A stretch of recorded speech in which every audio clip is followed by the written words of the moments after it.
አንድ ተማሪ በፊዚክስ ክፍለ ጊዜ ዘግይቶ ወደ ክፍል ይመጣል።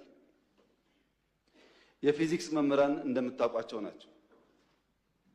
የእነሱን ክፍለ ጊዜ ማርፈድ ነውር ብቻ ሳይሆን ወንጀል አድርገው ያስባሉ።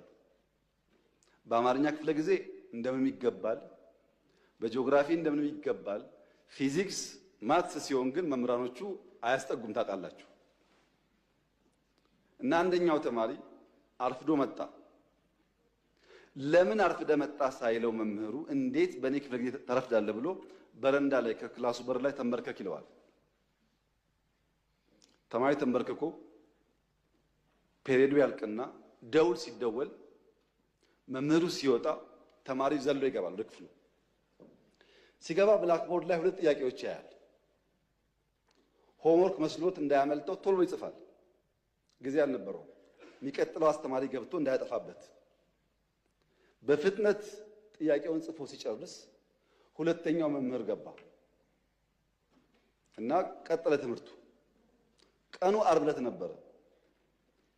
ታውቃላችሁ እንኳን ሙሉ ፔሪየድ 10 ደቂቃ 20 ደቂቃ ስታረፍዱ በጣም ብዙ የቀረባችሁ ስለሚመስላችሁ ጭንቀት አለው እና ልጁ ቤት ሲገባ ሆምወርክ ነው ብሎ ለይቱ ሙሉ ሲቆፍር አደረ። አልቻለም። ቅዳሜ ሙሉ ቀን ቆፈረ። አልቻለም።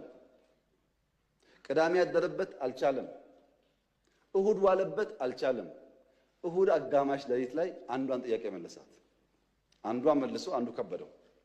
አስቡት፣ ዓርብ፣ ቅዳሜ፣ እሁድ ሁለት ጥያቄ ለመመለስ ሲፈጋ ቆይቶ እሁድ ሌሊት አጋማሽ ላይ አንዷን መልሶ አንዷ ቀረችውና ሰኞ ጠዋት ትምህርት ቤት ሄዶ የፊዚክስ መምህር ገብቶ አዲስ ቻፕተር መጻፍ ጀመረ።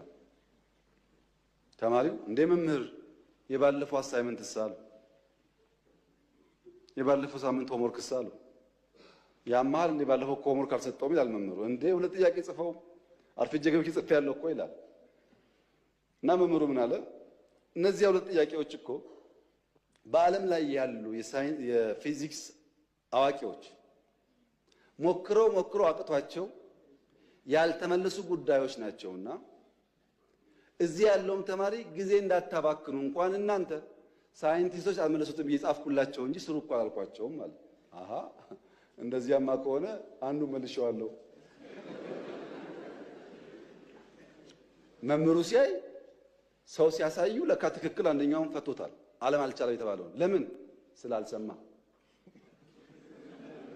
አትችልምና አትስራው ብሎ መምህር ሲጽፍ ቢሰማ ኖሮ እሱም አጣጥፎ ይቀመጥ ነበር። እሱ አልሰማም አትችልም ማለት ነው። እና የተከበረው ምክር ቤት ኢትዮጵያ ቀይ ባህር አይገባትም የሚለውን አልሰማንም።